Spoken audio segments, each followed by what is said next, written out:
मुळात लाडकी बहीण योजनाच बोगस आहे.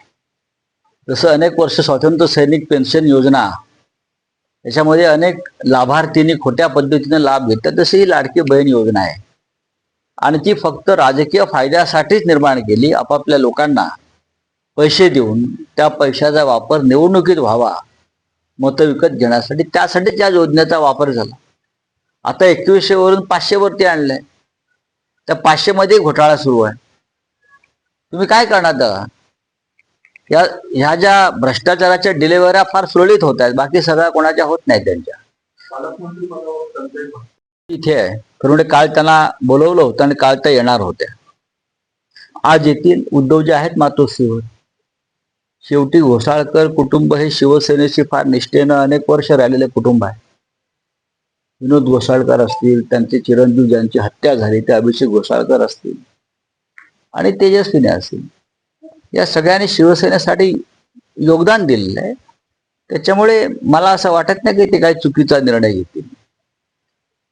आणि एक फॅशन झालेली आहे सध्या, उठायचं आणि निघून जायचं. कारण त्यांनाही कळत नाही की आपण का जातो.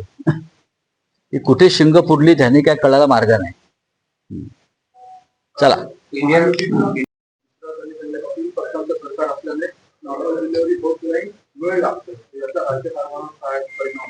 नॉर्मल डिलिव्हरी जेव्हा होत नाही तेव्हा त्यांनी जे स्त्री रोग प्रसूती तज्ज्ञ असतात त्यांचा सल्ला घेतला पाहिजे. त्यांच्या सरकारने त्यासाठी कोणाला नेमलाय? अलीकडे भाजप सरकार हे प्रेसिडेंट ट्रम्पचा सल्ला घेतं. अशा अनेक प्रकरणात प्रसूती व्हावी म्हणून जे भारत पाक युद्धात झालं, तर तसे देवेंद्र फडणवीस अमेरिकेच्या वकालतीचा सल्ला घेतात का? तिथे कोणी आहेत का गायनाकॉलॉजिस्ट वगैरे? तर त्यांना पाहावं लागेल. कारण बाकीचे जे दोन त्यांचे सहकारी आहेत त्यांची नॉर्मल डिलिव्हरी कधीच झाली नाही, बरं का? त्यांची नॉर्मल डिलिव्हरी कधीच झाली नाही किंवा ते वांझच आहेत, त्यांची डिलिव्हरीच होणार नाही. पण भारतीय जनता पक्षाला दुसऱ्यांची पोरं खेळवायचा हौस आहे. ते दुसऱ्यांची पोरं पाळण्यात घेऊन ते माझी पोरं म्हणून जे सांगतात तरी त्यापासून दूर राहिलं पाहिजे. आणि टेस्ट ट्यूब बेबी वगैरेचा जे आहे ना काहीतरी, त्याचा वापर करून काय होते काय बघायला पाहिजे. बाकी काय बोलणार मुंबईमध्ये असली तरी साधू महंत भाजपची टाळकुटेपणा करतात ना. साधू महंतांची नाराजी ही उघडपणे व्यक्त झाली पाहिजे. हा भ्रष्टाचार जो आहे कुंभमेळ्यातला, त्याच्यावर त्यांनी नाराजी व्यक्त केली पाहिजे. तारखा जाहीर होतील, पण ज्या पद्धतीची कुंभमेळ्यावरून साठमारी सुरू आहे नाशिकमध्ये, त्याच्यावर आमच्या आदरणीय सगळ्या साधू महंतांनी महाराजांनी त्याच्यामध्ये एक भूमिका घेतली पाहिजे. ती घेणं गरजेचं आहे. आम्ही तुमच्याकडे त्या उद्देशानं पाहतो की तुम्ही आमच्या धर्माचे मार्गदर्शक आहात आणि तुम्ही या गोष्टी सहन करणार नाही. जसे या आमच्या धर्मातले काही शंकराचार्य हे अनेक विषयावरती आपली मतं परखडपणे मांडतात आणि दिशा देतात, तसं या नाशिक शहरातले जे आमचे प्रमुख साधू महंत आणि महाराज आहेत त्याने या विषयावरती आपली मतं मांडली पाहिजेत. जी लुटमार जी सुरू होणार आहे भविष्यामध्ये, त्या पापाचे वाटेकरी त्यांनी होऊ नये. आहे की त्यात नवीन काय आहे की महाराष्ट्र अजित पवारांनी सांभाळावा आणि सुप्रियाताईंनी दिल्लीमध्ये काम करावं. शरद पवार साहेब दिल्लीमध्ये काम करतायत, पण आता त्यांनी ती जबाबदारी दाऊद इब्राहिमला दिलेली आहे. मिस्टर प्रफुल्ल पटेल जे आहेत त्यांच्याकडे ही राष्ट्रीय नेतृत्वाची जबाबदारी दिलेली आहे आणि ते आता काम पाहतात त्या पक्षाचे. त्याच्यामुळे आता सुप्रियाताई ह्याच्यामध्ये कुठे आल्या? मूळ पक्ष राष्ट्रवादी काँग्रेस पक्ष हा शरद पवार साहेबांचाच आहे. अजित पवार हा एक गट आहे, फुटलेला गट आहे. मूळ शिवसेना ही उद्धव ठाकरे साहेबांचीच आहे किंवा बाळासाहेबांची आहे. शिंदे हा गट आहे. अमित शहानी ठरवलं म्हणून लोक ते स्वीकारणार नाहीत, एक लक्षात घ्या. अमित शहाने खूप काही ठरवलं होतं. पाकिस्तान ताब्यात घ्यायचं ठरवलं होतं, बरं का? चुन चुन के मारेंगे ठरवलं होतं. काय झालं का?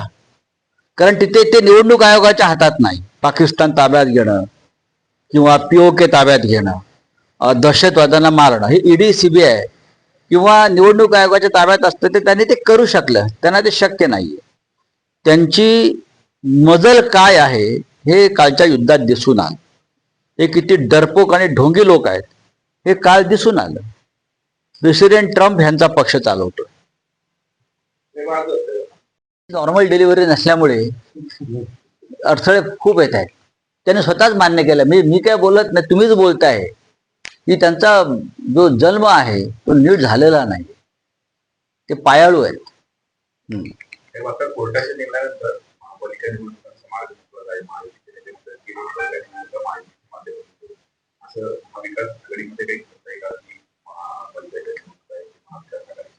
नक्कीच आम्ही लढू. जिथे जिथे आम्हाला शक्य आहे तिथे आम्ही महाविकास आघाडी म्हणून लढणारच आहोत. त्याच्यामध्ये कोणताही संदेह नाही. महाविकास आघाडीची डिलिव्हरी नॉर्मल आहे, महायुतीप्रमाणे नाही. एक तुम्हाला मी सांगतो, माननीय शरद पवार साहेब असतील, महाराष्ट्रामध्ये प्रदेश काँग्रेसचे अध्यक्ष हर्षवर्धन सकपाळजी असतील, माननीय उद्धव ठाकरे साहेब असतील, तिघांमध्ये उत्तम संवाद सुरू आहे. आणि या 27 महानगरपालिकामध्ये जास्तीत जास्त ठिकाणी आम्ही एकत्र लढू. जास्तीत जास्त ठिकाणी एखाद दुसऱ्या महानगरपालिकेवरती चर्चा होईल, बाकी जवळजवळ सर्व महानगरपालिका आम्ही एकत्र लढायला आमची हरकत नाही. शरद पवार आणि अजित पवार दोन्ही गट. पाऊस सुरू झाला अवकाळी आणि शहरांची अवस्था काय? प्रशासकाच्या ताब्यात असलेली महानगरपालिका काय करते आहे शहरामध्ये? रस्ते पहा, गटार पहा, पाणी कसं आलंय रस्त्यावर, खड्डे कसे झाले आहेत. बरोबर ना? बरोबर. हे सगळे महापालिकेतले लोक आहेत, त्यांनी काम केल्या वर्षानुवर्ष महापालिकेत. पण काल मी बाहेर पडलो आणि फक्त नाशिकच नाही तर राज्यभरातल्या सर्व महानगरपालिका प्रशासकांच्या माध्यमातून सरकारनं फक्त भ्रष्टाचार केला. फक्त भ्रष्टाचार. भ्रष्टाचाराची वन विंडो सिस्टीम, एक खिडकी योजना, याच्या पलीकडे प्रशासकांनी गेल्या 3 वर्षामध्ये या महाराष्ट्रातल्या 27 महानगरपालिकांमध्ये जर कोणतं भरीव कार्य केलं असेल तर ते नाशिककरांनी आधी सांगावं. काल उत्तर महाराष्ट्रातल्या जवळजवळ सर्वच महानगरपालिकांच्या संदर्भात आम्ही चर्चा केली. आणि सरकारला आमची विनंती आहे की सुप्रीम कोर्टानं जो निर्णय दिलेला आहे त्याचं पालन करावं आणि सैतानांच्या हातामध्ये ज्या लोकप्रतिनिधींची जी सभागृह आहेत ती मोकळी करून पुन्हा लोकांच्या हातात द्यावी. फार वाईट अवस्था आहे नागरी सुविधांच्या बाबतीत. पावसाळ्यात तर अवस्था अत्यंत खराब होते. कालच पाहिलंय. तुम्ही नगरसेवक देत नाही महानगरपालिकेला. राज्य कसलं राज्य चालवताय तुम्ही? तुम्ही पाकिस्तानच्या पुढे गुडघे टेकवताय आम्ही पाहतोय, पण इथे तुम्ही कोणापुढे गुडघे टेकवताय आणि कशासाठी? तुमचा स्वार्थ काय आहे ते आम्हाला कळू द्या. हे अत्यंत दुर्दैवी आहे. आणि आमची तयारी महानगरपालिकांची आणि याची साधारण सुरू आहे.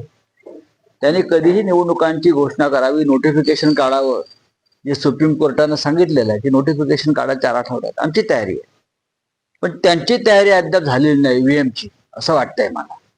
त्यांची ईव्हीएमची तयारी झाली पूर्ण की ते बहुतेक नोटिफिकेशन काढतील. मी जसं म्हणाला